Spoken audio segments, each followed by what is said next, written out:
4 años después de instalada la revolución ciudadana en nuestros espacios, los sectores sociales analizan también los alcances de estos anuncios de transformación, de estas reformas que según los idearios y los discursos buscan un cambio profundo e irreversible en el país.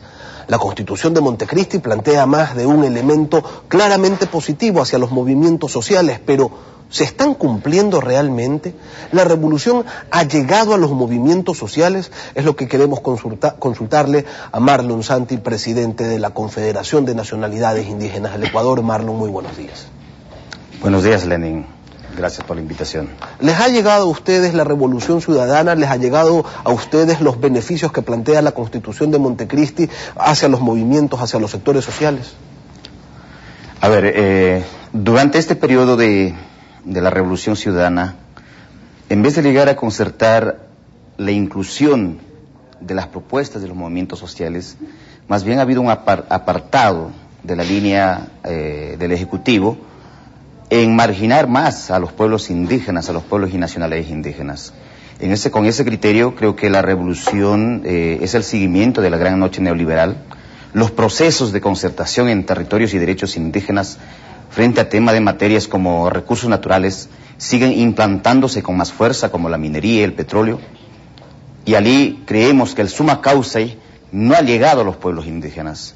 Han llegado programas que simplemente son opacadores de la realidad de la nación ecuatoriana. Nosotros vemos como grave la situación actual del Ecuador, donde que ha habido confrontación entre sociedades. Por ejemplo, ha habido un impulso de la revolución ciudadana para que haya insultos hacia los movimientos sociales, persecución de líderes, con caracteres de terrorismo, sabotaje, leyes que afectan a derechos, no solo indígenas, sino derechos colectivos, ciudadanos, como la ley de comunicación, como la ley de la reforma agraria, como la ley de agua, que sin la lucha del movimiento indígena no se hubieran parado. En ese contexto creo que la revolución simplemente es una pantalla de Alianza País y del Ejecutivo. Marlon, un elemento fundamental que usted acaba de tocar es la búsqueda del summa causae, cosmogonía indígena, que ahora resulta ser definida y entendida supuestamente de mejor manera por una élite mestiza intelectual antes que por los pueblos originarios. ¿Estamos avanzando positivamente hacia el buen vivir que constitucionalmente se nos ha impuesto, o usted cree que solo se trata de un eslogan más de esta tan publicitada revolución? A ver, el summa causae, dentro de las interpretaciones que se está dando, simplemente es una pantalla de humo o una letra que está en la Constitución. No se está aplicando en su totalidad en la dimensión que quisiéramos hacer en el buen vivir en los ciudadanos ecuatorianos. Y eso se está viendo a cada día, a cada hora aquí en el Ecuador. Creemos y estamos seguros que el summa causae se debe construir con todos los ciudadanos ecuatorianos, no solo con el movimiento indígena, desde la élite burocrática del Ecuador, desde la élite económica del Ecuador, hacia los sectores más vulnerables del país. Marlon, ayer en este espacio el director de Alianza País, Galo Mora, señalaba que este es un gobierno socialista, que es la representación viva de la izquierda y que con el tiempo serán más radicales. ¿Ustedes qué opinan sobre estas definiciones que ellos hacen de su movimiento Alianza País? ¿En principio le creen? A ver, en principio no lo creemos, porque los mandatos de los sectores sociales están siendo marginados. Las propuestas de los sectores sociales, las propuestas del movimiento indígena no están siendo incluidos en las leyes que se están generando. No lo creemos, no es un gobierno de izquierda, los procesos neoliberales aún están latentes en el Ecuador. Allí creo que tenemos que ser sinceros con la nación, hablar las verdades con la nación, las intenciones que hay de fondo, por ejemplo, los convenios que se están haciendo con los grupos transnacionales o con empresas coreanas, chinas, japonesas, hacen ver que la dirección no ha cambiado de este gobierno. Y la situación actual crítica de la canasta familiar básica hacen ver también que la situación económica en el país está dirigido simplemente al gran poder económico del país. Ahora, ustedes han roto los diálogos con un gobierno que, según sus propias versiones, ha intentado dividirlos. ¿Se podría retomar en algún momento, sentarse en una misma mesa, o ese ya es un tema agotado? A ver, el movimiento indígena no decide Marlon Santi, lo deciden las bases de la CONAIE. Se va a convocar a un gran congreso nacional en estos meses hasta febrero, allí las bases de la CONAIE decidirán si hay un impulso, si las bases dicen vamos a un diálogo, pero con un diálogo sincero que vaya a conclusiones reales, a acuerdos reales. El movimiento indígena no tendrá este posicionamiento.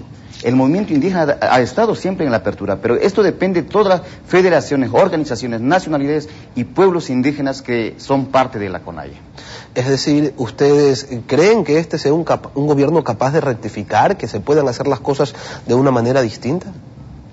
Yo personalmente no creo que no cambie de rumbo el gobierno.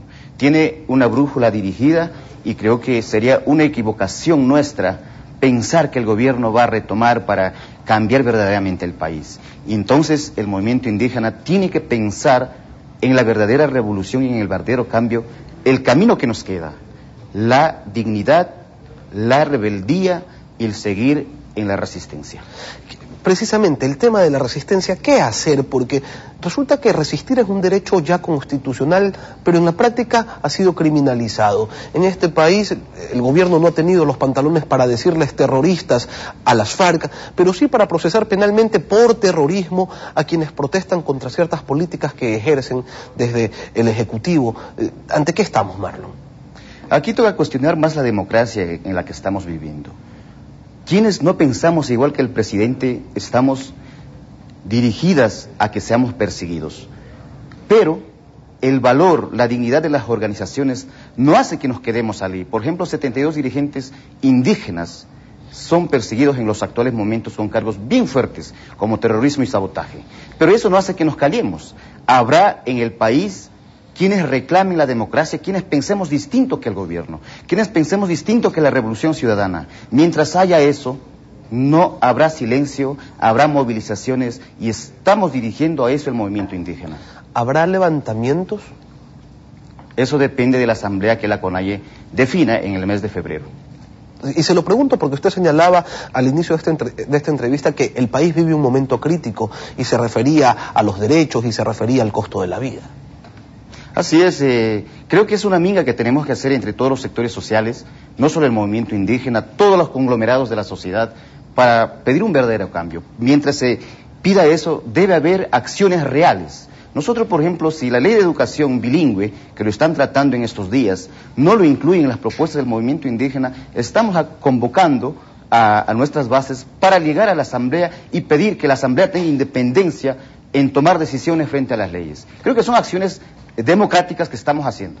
En un tema concreto, ¿cómo va la consulta prelegislativa en lo que refiere a la ley de aguas? ¿Han ido a las comunidades? ¿Se les ha preguntado qué piensan, qué opinan, si están de acuerdo o no con ese proyecto de ley?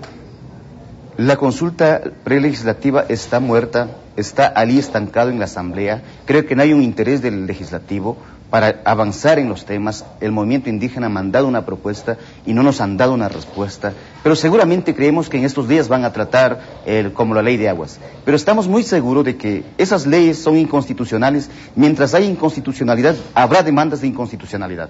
Por lo tanto, el movimiento indígena está preparando para que nos den respuesta en estos días. ¿Qué está pasando con lo que hemos propuesto? Y si no nos dan una respuesta, se ve que la Asamblea Nacional está atrapado y creo que hay que democratizar la Asamblea Nacional.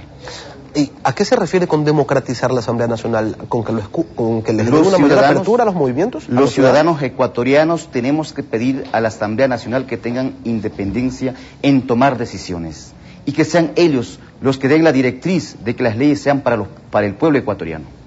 Qué cosa tan difícil, al menos parece ser bastante difícil dada la conformación y dada sobre todo las actuaciones que han tenido los miembros de la Asamblea Nacional. Queremos agradecer la presencia de Marlon Santi, presidente de la Confederación de Nacionalidades Indígenas del Ecuador.